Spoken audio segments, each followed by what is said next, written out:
Thank you, everybody, for coming to today's academic talk. Professor Evan Gottlieb is Professor of English at Oregon State University, where he has taught since 2003 after receiving his MA and PhD from the University of Buffalo, State University of New York.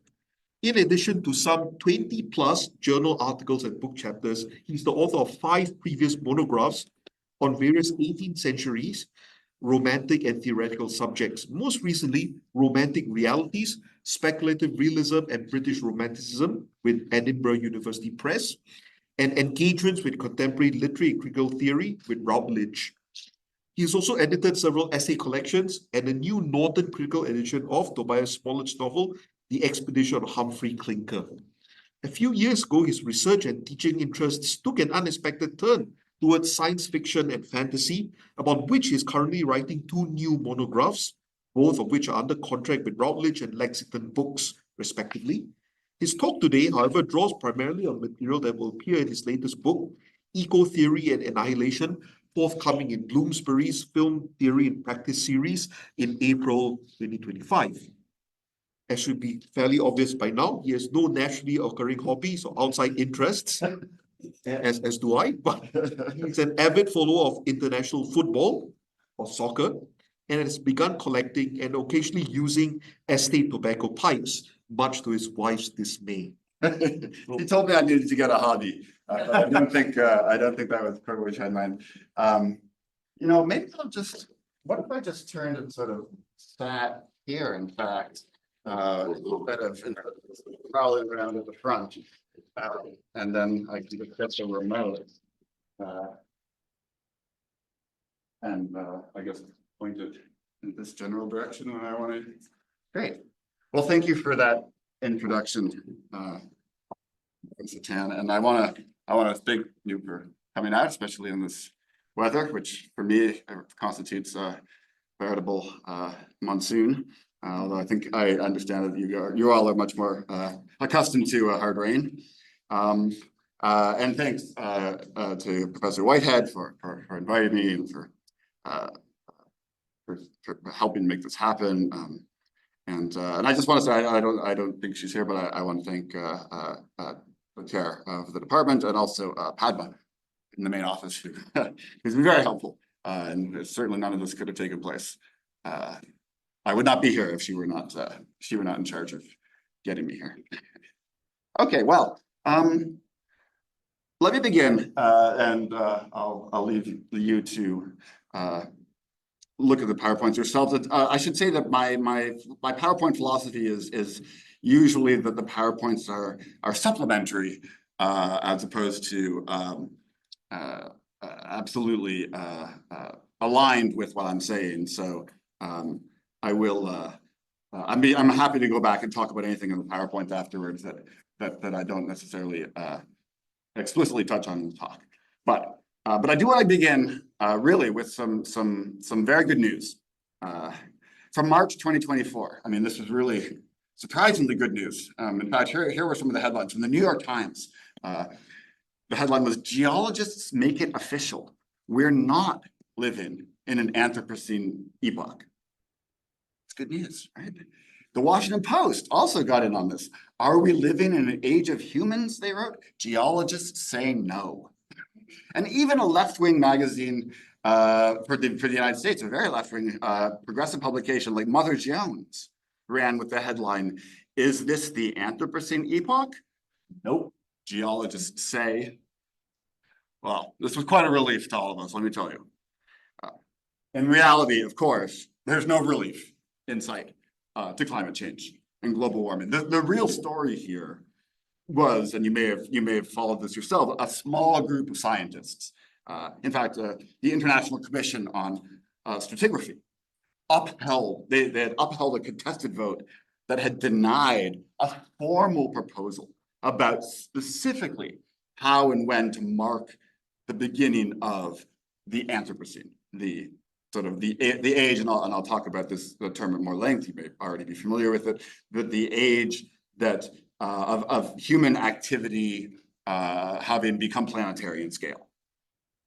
That's all that was going on here. they voted down the proposal to mark the beginning of the Anthropocene as being 1950.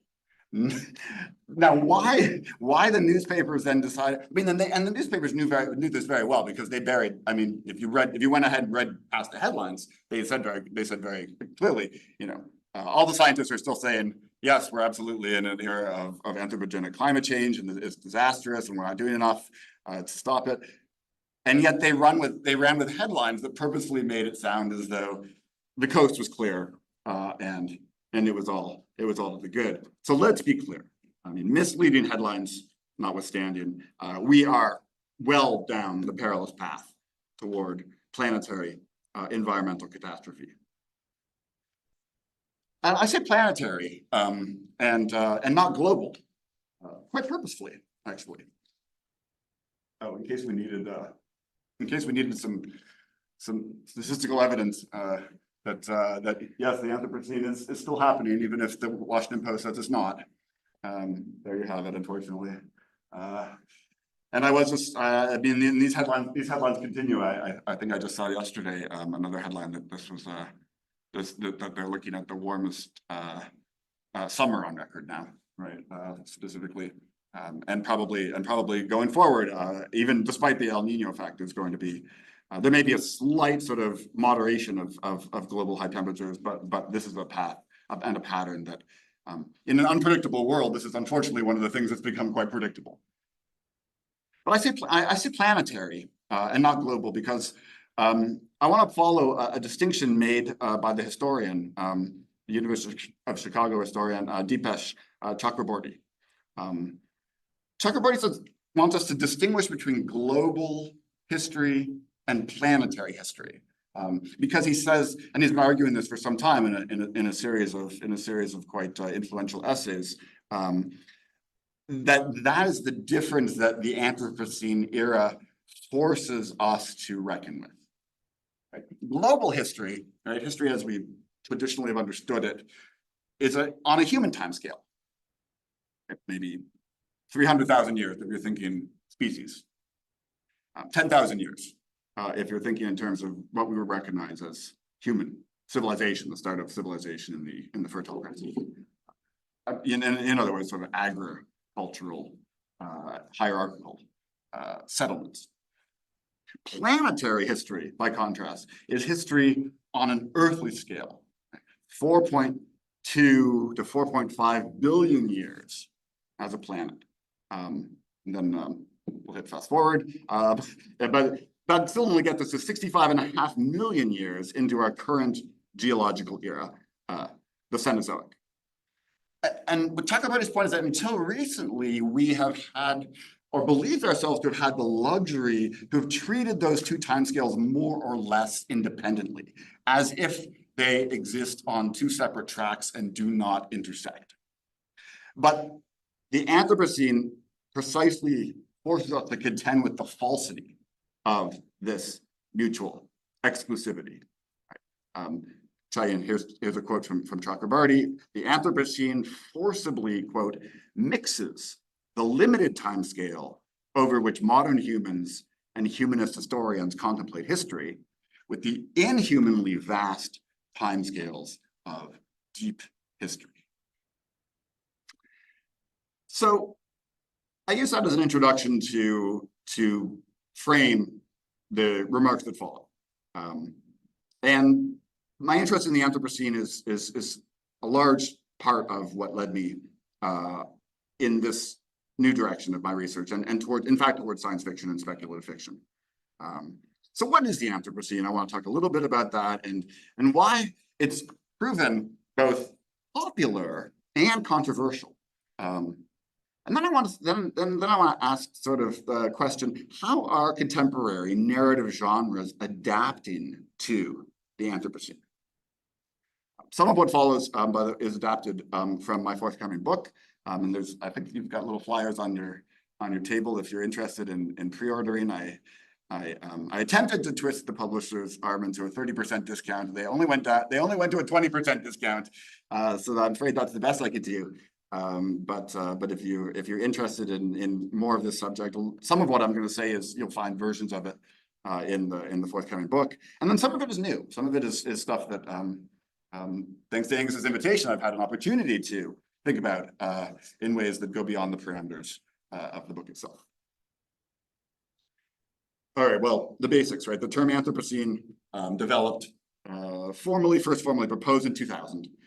There's a suggestion that it had actually been used earlier by Russian scientists, but as far as I can tell, the general account is that it was first formally proposed in 2000 by the atmospheric chemist Paul Crutzen and the biologist Eugene Stormer.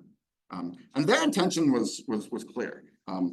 It was to draw attention to the increasingly undeniable and dangerous role of human activity in climate change, especially but not exclusively global warming. And Crutzen and Stormer suggested 1800 to 1850 as the rough start of the Anthropocene, the Industrial Revolution, as you can guess. And sure enough, I mean, if you look at the sort of dashboard indicators there, you can see that 1850 is around where all of the most salient indicators of planetary environmental alteration begin to rise. And then where they really skyrocket, and this is referred to as a sort of hockey stick graph, right? They begin to rise around 1850, and then you can see at 1950, which is where they have the dotted lines, the red vertical line, is where they just absolutely begin to skyrocket. And this period then is often referred to, from 1950 onward, often referred to as the Great Acceleration.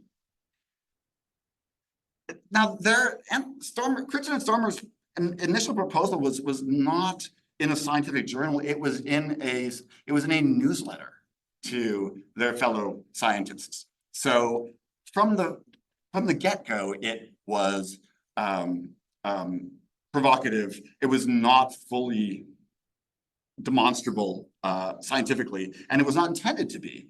They did not present it as a settled research fact, but rather a proposal for a new way to think about the era that we find ourselves in, an epoch in which humans have become geological agents in our own right, which is the sort of more technical definition of the Anthropocene that they had in mind initially, right? Anthropos, right?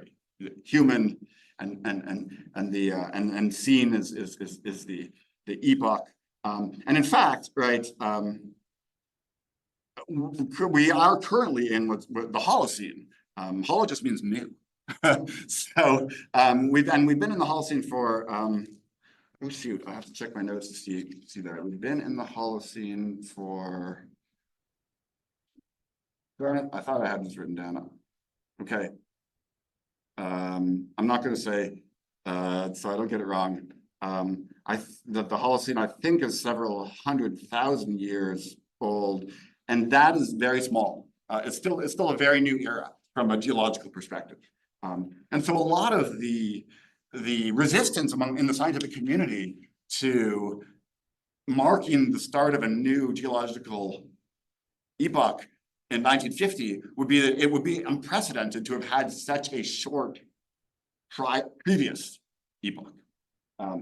It would, I mean, where most geological time periods are hundreds of thousands, if not millions of years, that we were looking to suggest that we should rename, officially rename our era, the Anthropocene, in you know, approximately from 75 years ago. Simply, that's what held up this particular proposal, frankly, and I think I can understand it from that perspective.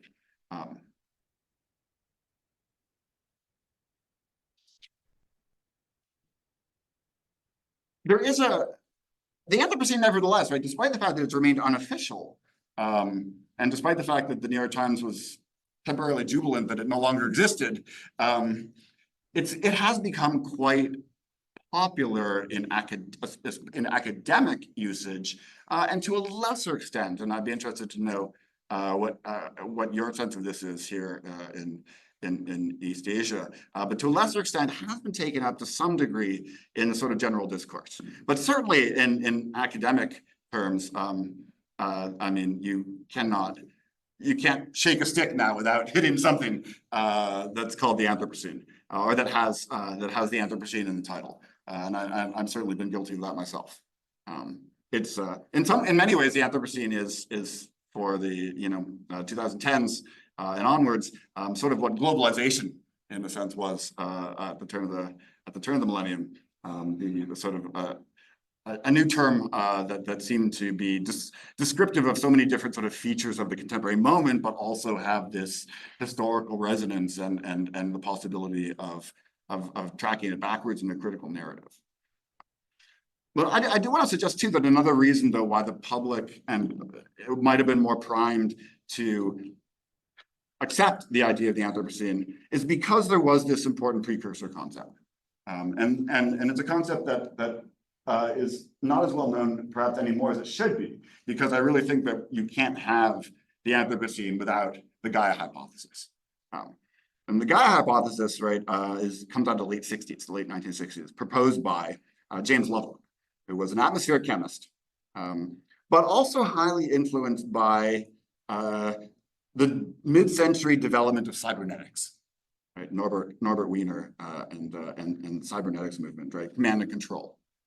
And Lovelock put these fields together and hypothesized that, and essentially I'm just summarizing the Gaia hypothesis, hypothesized that the entire Earth could and should be understood as a single living homeostatic organism. In essence, an enormous feedback loop made up of innumerable smaller loops. And humans in the Gaian model are only one component of this overarching system, but a component that since the start of the Industrial Revolution has been disrupting those cycles well in disproportionately. As Lovelock writes, and this is from his an updated preface to his original book, Gaia, A New Look at Life on Earth. Quote, one of the few certainties about the Earth is that we have changed the atmosphere and the land surface more than it has changed by itself in millions of years. There's an important collaborator on the Gaia hypothesis, though, with Lovelock, who needs to be noted as well. The microbiologist Lynn Margulis, who passed away just a decade or so ago, I think. And her pioneering work was on symbiogenesis, the theory that complex cellular life evolved not so much via sort of Darwinian natural selection and competition, but also importantly, and maybe in some cases more importantly, via kind of instinctive cooperation, symbiogenesis. Specifically, Margulis said this is the process by which once independent prokaryotic cells were absorbed into eukaryotic cells, right? So that but absorbed in a relationship that benefited both. The prokaryotic cells survived by inserting themselves or allowing themselves to be enveloped by the other cells that would go on to be called eukaryotic, and they became these prokaryotic cells became the organelles of the more sophisticated eukaryotic cells, which then allowed for things like photosynthesis, which then allowed for things like the rest of life on Earth as we know it. And so Margulis put symbiogenesis as you can see, at the very heart and origin of complex life. And we live on a symbiotic planet, to quote one of Margulis's later books, the title of one of her books. So I think the Gaia hypothesis, right, and this Margulis between Lovelock's sense of the Earth as a single homeostatic organism, in which the vital and the non-vital parts all play a role. It's not simply living organisms that are part of the Earth's feedback loops, but also the atmosphere, the soil, and other elements that biologists tend to overlook, but that atmospheric chemists and geologists know are quite important. And I think it's thanks to the Gaia hypothesis and this idea of the living Earth that we get to things like Earth Day, Right, and you can see the personification of the Earth there quite piteously in that photo from the first. That is from the I believe that's from the first Earth Day celebration / demonstration in New York City. Looks to me like that may be Washington Square, but I'm not sure. But there, of course, is the Earth personified as a single voice crying out for help. And I just want to mention, of course, that I also think very influential in this sort of ability of ours to think planetarily, right, was the famous blue marble photo taken by Apollo 17 crew members. Actually, they're not sure which crew member it was, so I should say taken by a unidentified Apollo 17 crew member in December of 1972. And that image of Earth, as the blue marble, as this vital but fragile thing existing in the immensity of space. And as far as we know, as far as we've been able to prove, of course, utterly unique in the way that it hosts life. That image, I think, also helped pave the way for our current thinking about the Anthropocene. And it's a guy named Bruce Clark, actually, who, and I had a quotation from him originally in here, but I think I cut it. But I do have a works, sort of a further reading and recommended reading slide that I'll show you at the end. And Bruce Clark, who's done a lot of work on this, has a whole book on sort of the development of the move from the Gaia hypothesis and cybernetics to our current understanding of our planetary crisis. And he says you really can't have one without the other. Which I think helps explain why, even though scientists have refused to make it an official epochal designation, it's become ubiquitous. Certainly in academic, again, and maybe even in popular culture. In fact, there's an interesting argument by another critic, a well-known critic of science fiction named Mark Bold, who has this great little book called The Anthropocene Unconscious. You might guess that he is of course playing a variation on Jameson's The Political Unconscious. The idea being that is a sign of our times, that the Anthropocene lurks, and this sense of the fragility of the Earth and the fact that we as humans have been over contributing hugely to the disruption of its natural systems. That kind of lurks underneath the surface of everything today. It forms the unconscious. So whether, in fact, the more that a given, say, film or TV show or work of literature that set in contemporary times refuses to acknowledge the Anthropocene, the more strongly it's actually repressing its knowledge of the fact that this subtends everything. So, you know, as with any theory of the unconscious, it's got a little bit of a falsifiability problem, right? The more you say no, there's no such thing as the Anthropocene unconscious, the more you are therefore repressing your own Anthropocene unconscious. But nevertheless, I think it's actually a pretty useful concept. And this is just, and that's, by the way, that Bold book right there up in the front, and it's being covered by the. Oh, should I be admitting to the wait room here? Yeah, there we go. Great.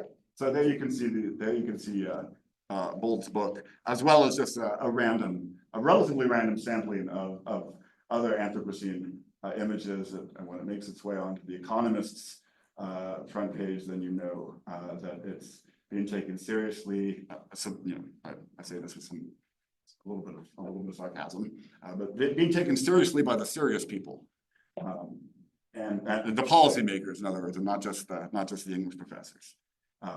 And I couldn't resist adding Grimes's album there. The font is too small, but that is her album called Miss Anthropocene.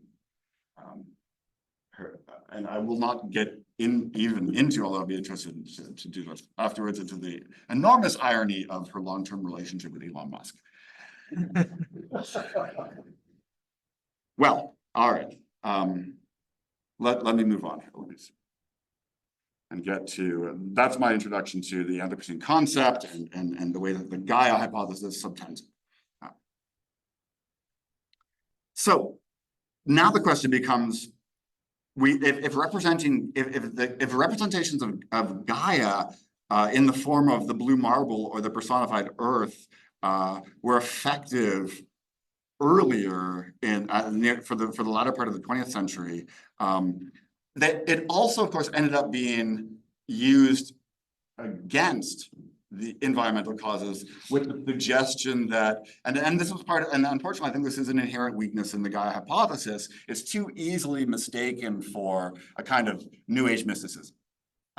It's too, and Lovelock and followers are very clear that the Gaia hypothesis is not about Mother Earth, and it's not about an Earth that is intelligent or conscious in any sort of human way. It is sentient though, in the sense of sensing and responding to its own conditions. But unfortunately, that's made it an easy target for those who are often quite literally invested in keeping us on our current track of climate change and global warming, and especially our addiction, of course, to fossil fuels. And also, I remember the quote by the U.S. novelist Upton Sinclair, right, who famously observed, "It is difficult to get a man to understand something when his salary depends on his not understanding it." And of course, there's so much at stake, right, in terms of the way that our entire modern world is, to a greater or lesser extent, built on fossil fuel combustion. And really, we are.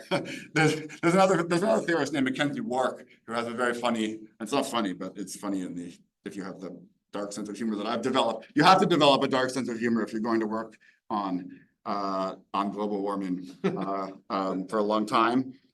Mackenzie Wark says that essentially we should think of modernity as the carbon liberation front.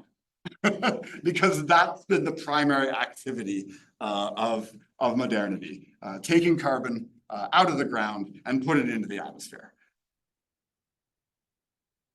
In the US, of course, this has become horribly politicized. And again, I'd be really interested to know about cultural juxtapositions here.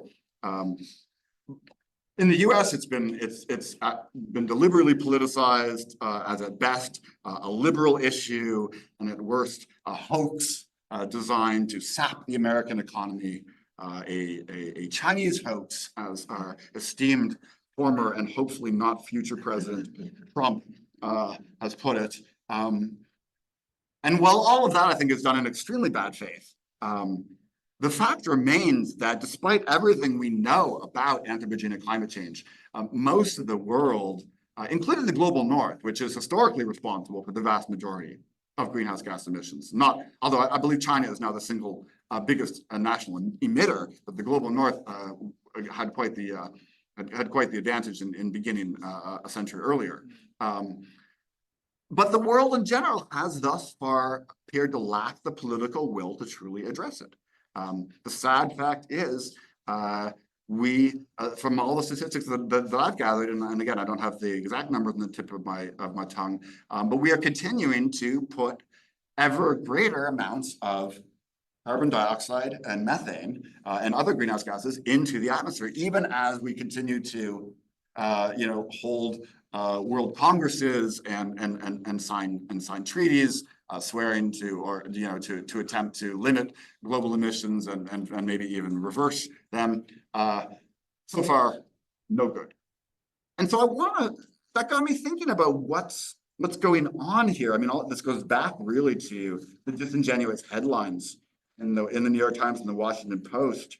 And what is preventing or obstructing the general public's acknowledgement of the stakes of our current crisis? Now, as I said, I mean, I do think that the most immediate and biggest answer is the one supplied by Upton Sinclair. That of course, since our entire way of modern industrialized life is based on the burden of fossil fuels, there is a great deal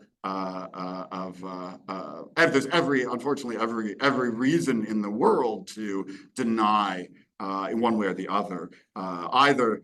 And now I've noticed there's less denial that global warming is happening, but still, at least in the United States, a lot of denial that humans have anything to do with it.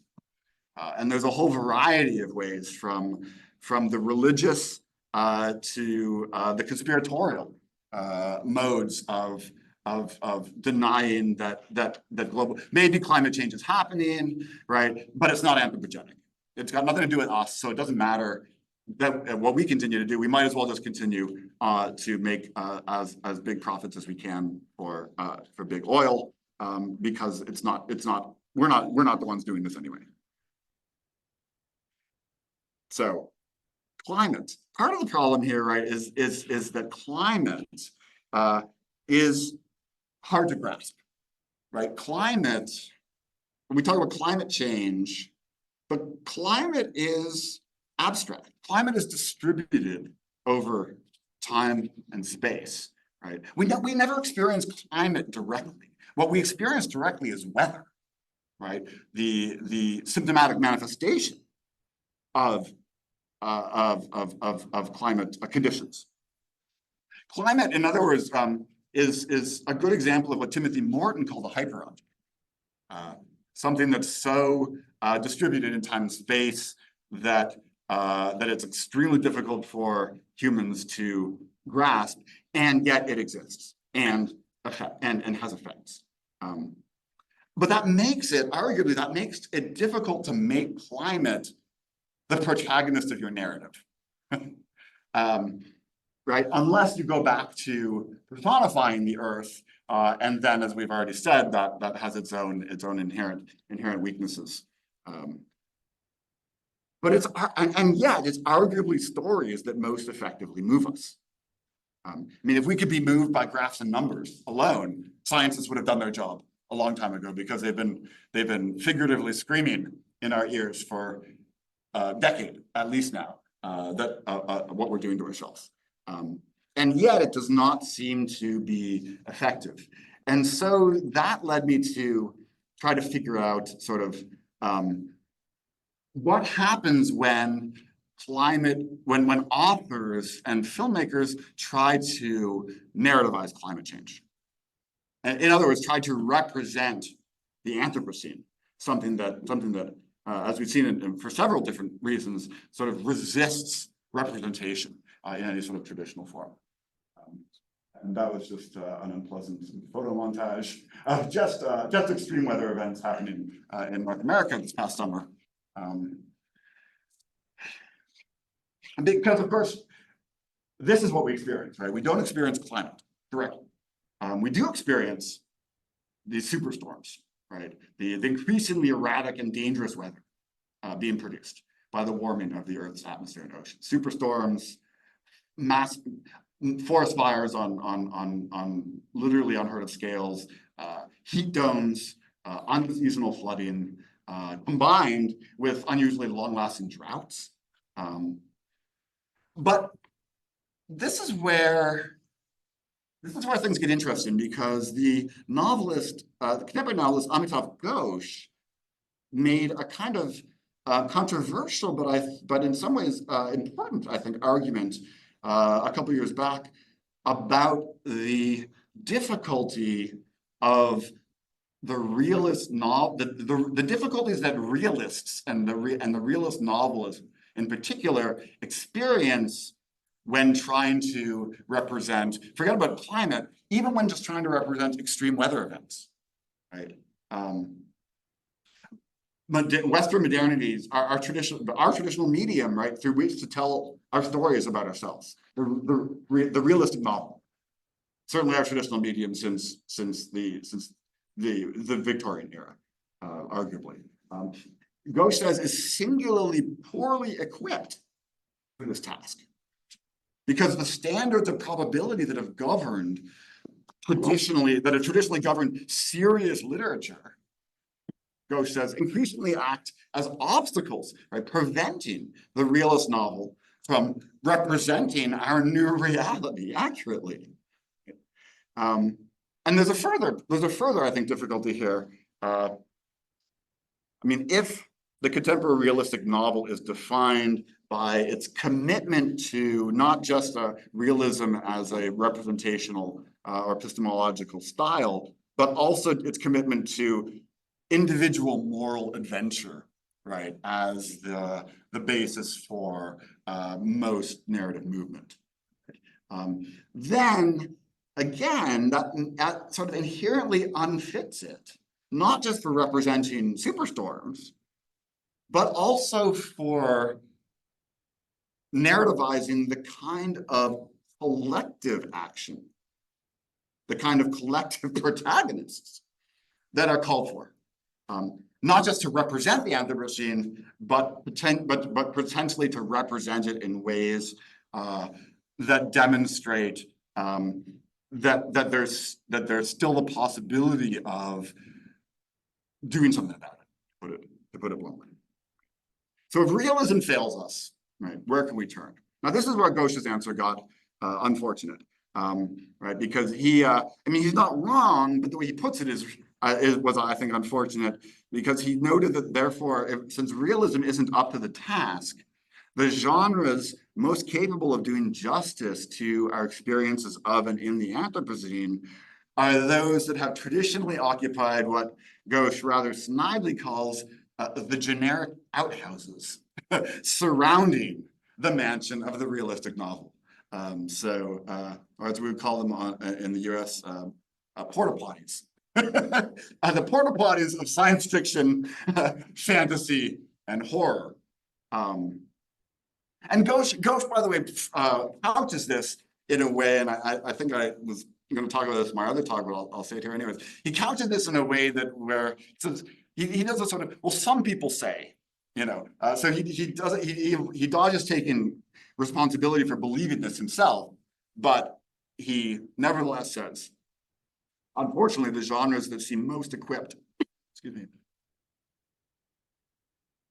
the genres that seem most equipped to representing our reality today are not considered, not traditionally or conventionally considered respectable genres.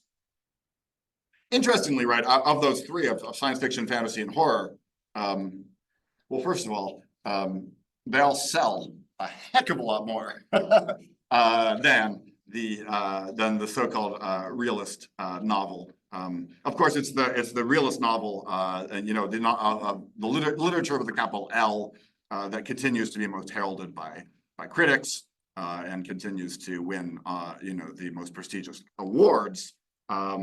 But I don't have a problem with saying that when it comes to actually finding a larger readership, to the extent that there is still a general readership out there, a general public that reads, and this is, of course, itself potentially a problem. Hence the turn for many of us to study in more visual media.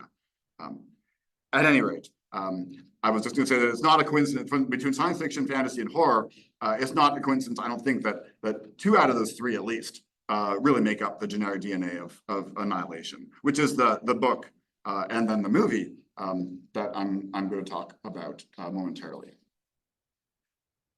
So I will speed through this part then in order to get to that. But I did want to suggest that Ghosh also sort of, now he wrote this back in 2016. So in some ways these new genres that I'm noting have appeared in the last 10 or 15 years for the most part, are genres that are attempting to do justice to living in the Anthropocene.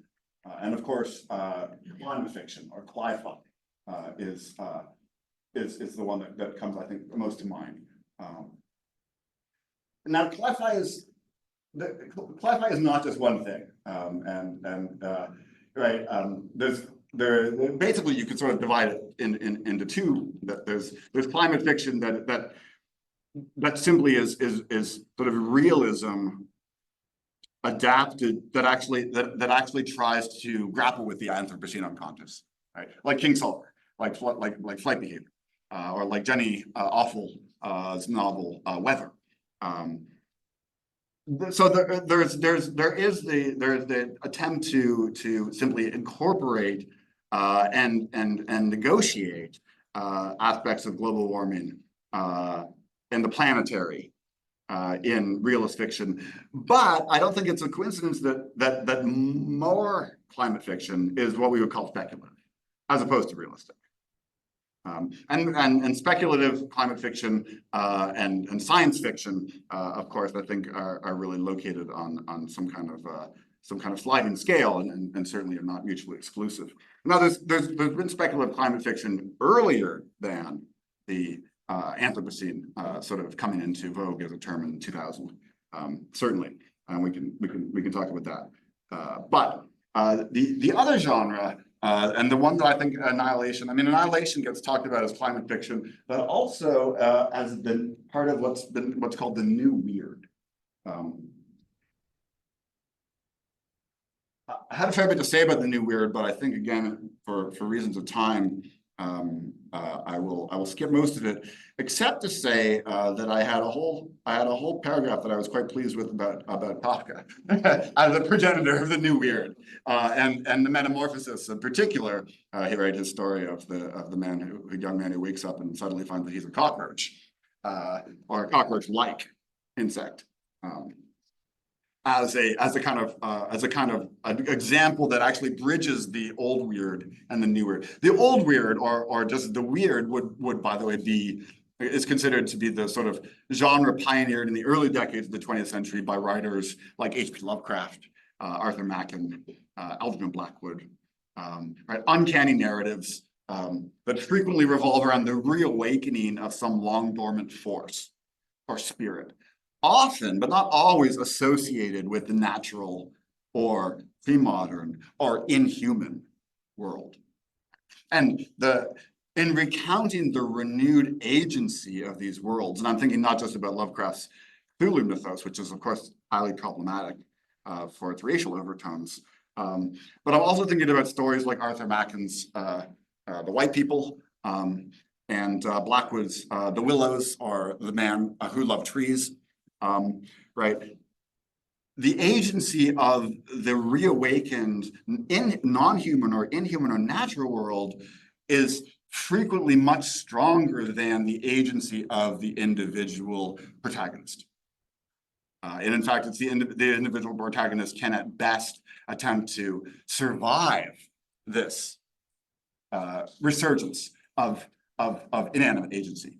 And so in that sense, I do think that the old weird, as it were, is a good precursor to thinking about how to put at the center of your narrative forces that are not anthropocentric, that are not human-centered, that do not assume that the world as we know it is primarily a stage, a backdrop for our human endeavors and activities, and that those are, of course, right, always of primary interest. All right, and then I had Kafka as a kind of bridge, and then I had the new weird with a couple of examples there. I'm actually reading Meadville's Perdido Street Station right now, and wow, yeah, it's something else. It's got elements of science fiction, elements of fantasy. It clearly has the human characters, to the extent that there are human characters, make up only one portion of the demographic of the various inhabitants of this steam. It's basically a steampunk, a highly industrialized, but not a Disneyfied steampunk city, but an extraordinarily ugly, messy, industrialized, polluted city in which the activity takes place. All right, what do I have left to talk about Annihilation? Oh boy, 3 minutes. Well, maybe I'll take 5 minutes. Would that be okay? Now that I've been going on, I'll just, but let me turn now to VanderMeer's novel. Really a seminal piece of new weird climate fiction. It's the film version of the novel, by the way, that is the focus of my new book. And I had written a little bit about the Annihilation for my earlier book, where I used it as an example in one of the chapters for the theory book for Rutledge. I enjoyed doing that so much that then when I sort of found out about this Bloomsbury Film Theory and Practice series, and saw that Annihilation had been made into a film just a couple of years later, right? The book came out in 2014, the film in 2018. I thought, oh great, I've already written out the book, so this should be no problem. I'll just write about eco theory in the first part of the book, and then I've already written about the novel somewhat, so it'll be easy to write about the film. Well, that was a huge mistake on my part. I should know by this point in my career that anytime I say to myself anything that resembles, oh, this book will write itself, I really should just slap myself, because it's and yet hope springs eternal. Right, and I guess that's what happened here again. As it turns out, I'm quite pleased now with the timing of my book's publication, because not only are all of VanderMeer's Southern Reach trilogy books being reprinted for a 10th anniversary edition, but he has also unexpectedly announced that there will be a fourth book, 10 years after the publication of the original trilogy. He is now in October, a new book is coming out, a fourth novel in the series called Absolution.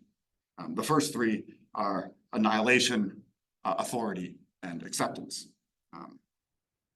And I've even heard rumors online, and of course all rumors online are true, that there will be a fifth volume, even potentially entitled Abdication.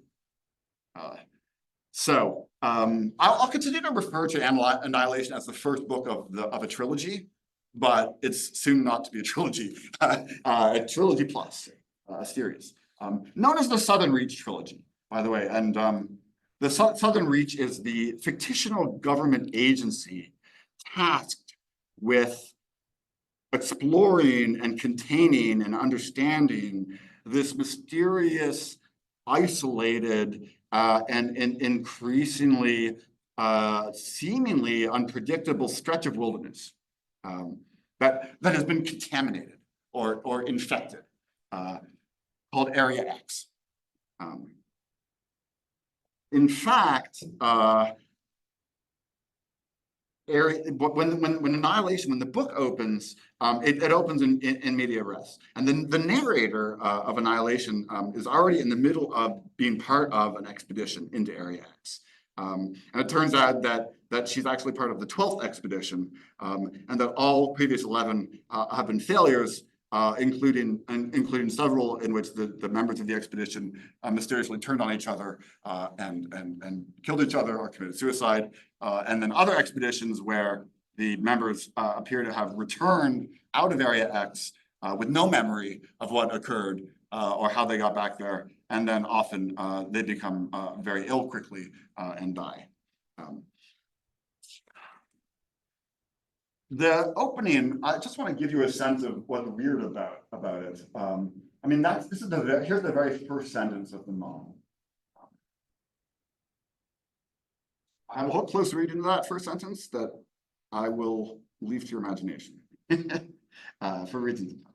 That, by the way, on the right-hand side is an actual photo of St. Mark's National Wildlife Refuge on the northwest coast of Florida, which is quite explicitly what VanderMeer based Area X on, as himself a longtime resident of Florida, actually born in Fiji. So Area X in some ways is a classical sort of liminal space. And in fact, and you can see that from the very first sentence, right? The very first sentence about something that exists that shouldn't exist, or that isn't on the map, a tower that is inverted so that it plunges into the earth, and located right at a transitional point in an environment that is already coastal and mutable. Right? This mysterious event that caused Area X, which the government, by the way, falsely has explained to the general public as a localized environmental catastrophe or military accident, has in fact kicked off a profound and ongoing transformation of the area. The exact nature of that transformation is murky throughout much of the novel. And its cause, actually, its origin is hinted at early on, but not discovered until books 2 and 3. But let me just say quickly, whatever's happening inside Area X, two things are clear. It's expanding. Its borders, its exact borders in the novel are unknown, which makes it pretty uncanny that no one knows exactly where it starts and ends. In fact, not to get too much away, but in the second book of the trilogy, the director of the Southern Reach discovers that Area X has in fact already infiltrated Southern Reach headquarters in some ways, despite the fact that that's supposed to be a sort of cordon sanitaire. And but the more important thing even is that although something is profoundly wrong within Area X, weird, it's not destroying the flora and fauna within its porous and expanding borders. It is supercharging them. Not unlike how global warming supercharges hurricanes, monsoons, and the like. So sometimes the weirdness of Area X is threatening, but just as frequently, it's beautiful. And what it very much is not is your classic post-apocalyptic ruined Earth landscape. It's quite the opposite, in fact. Oh, by the way, that's what the new cover of Annihilation looks like in the 10th anniversary edition. It's even got those blue bits are even shiny, actually. So it's very tactile. And then in the middle is another one of the ways that they've been marketed the book by putting all three together into a single volume, Area X. And then we have some fan art over on the right. And there's still a very active online community, both specifically for the movie, but then also for the books themselves. But here's an example of the kind of narration, or here's the sort of stream of consciousness narration by the narrator of Annihilation, who is the biologist of the expedition. And you can see that this is Area X, not as a representation of the Anthropocene insofar as we have been ruining the Earth, but a representation of the Earth in some senses freed from human intervention. Right? And in fact, right, and I go on at some length about this in the book, Area X is all about breaking down the distinction between, the supposed distinction between the human and the non-human, between the so-called natural world and us. As you can see in this case, right, I was everything was imbued with emotion, awash in it, and I was no longer a biologist, but somehow the crest of a wave, building and building, but never crashing to shore. I saw with such new eyes the subtleties of the transition. And again, she's talking specifically about the transitional landscape, but I think also the transition between nature and culture, which Haraway, Bruno Latour are two of the best known theorists to sort of suggest that our whole attempt in modernity to separate nature from culture is part of what has led to our ruination and the planet's ruination. Quickly then, as I said, it turned out though that writing about the movie was quite different, in part because the movie is quite different from the book. And as you can see from this quote from the director, Alex Garland, an Englishman, who has written novels and screenplays and done some directing, right? His most recent, I don't know, has this movie come out here, Civil War? That's his most recent one, a sort of imaginary scenario in which Texas and California, which is impossible, weirdly have come together to overthrow the American government, as if Texas and California could agree on anything.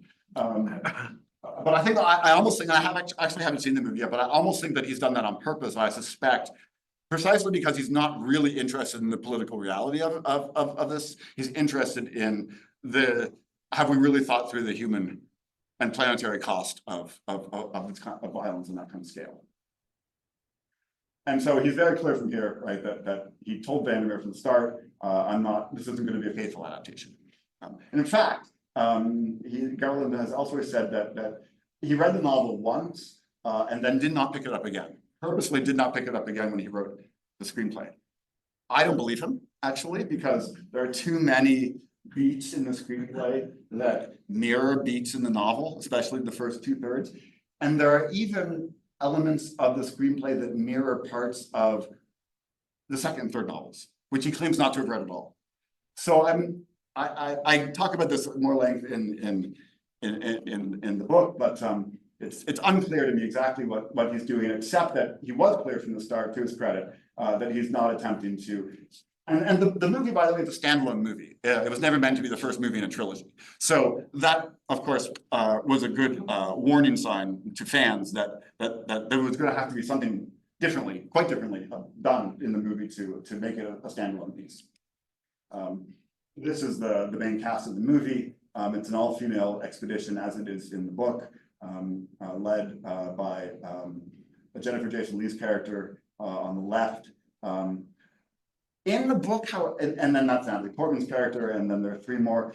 In the book, though, this is interesting. Again, I won't go into detail about this, but one of the things the book does really differently is never gives any of these characters proper names. They're only ever known by their professional area of expertise. Even our narrator, the biologist, which becomes Natalie Portman's character named Lena in the movie, even she, we don't know her real name. And that's just one of several sort of strategies, I think, that Garland uses to attempt to reproduce the anti-anthropocentrism of the novel for the screen. Wait, let me say that again. I said that wrong. The fact that they have proper names in the movie and not the novel is a problem because it undercuts the novels. I think the novel's purposeful refusal to provide the human protagonists with their sort of expected traditional human identities. The movie changes that, right? In the movie, Jennifer Jason Leigh's character is not known as a psychologist. She's known as Dr. Ventress. It's just, again, sounds like something out of a James Bond movie. And Natalie Portman's character she's still a biologist, but her name is Lena. And the other 3, they all have backstories. In fact, they all turn out to be sort of damaged individuals in the movie. Garland, for really interesting reasons, or at least I can only speculate on these reasons being interesting, makes the movie in many ways a much more traditional piece of science fiction and horror, including giving these characters proper names and backstories and making us feel like we get to know them and are sympathetic towards them. And they become the central, especially Natalie Portman's character becomes the center of the narrative in a way that if you go back to even this quotation just partway through from the biologist, you can see that not only does she not have a proper name, but even her identity as a biologist is beginning to dissipate, right? As she begins to become more and more a part of this environment, this Area X. The movie, for better and for worse, goes in a different direction with that. It does, I just want to show that visually, I'm sorry about how blurry that one image is. Visually, the movie tries to recreate some of the vibrancy of the biologist's descriptions precisely through some very nice use of CGI, and you can see the sort of multi-hued sky air in the trees, and also a very bright and constantly sort of growing amount of almost day-glow lichen, sorry, within that spreads everywhere in the movie, and I think is a nice sort of miniature representation of Area X. Area X, on the other hand, gets called the shimmer. or rather the boundary between the boundary between outside and inside area X has to be visualized in the movie, right? And that I think is again something that is about the transformation necessary to a visual medium, and yet and it's very powerful, right? And I think that actually you can see the way that the force field is represented here, the area X boundary. It looks like an oil slick, right? Which I think is probably very it's quite apt, or at least purposeful on Garland's part, to sort of tie into this idea that there's some kind of environmental contamination going on here.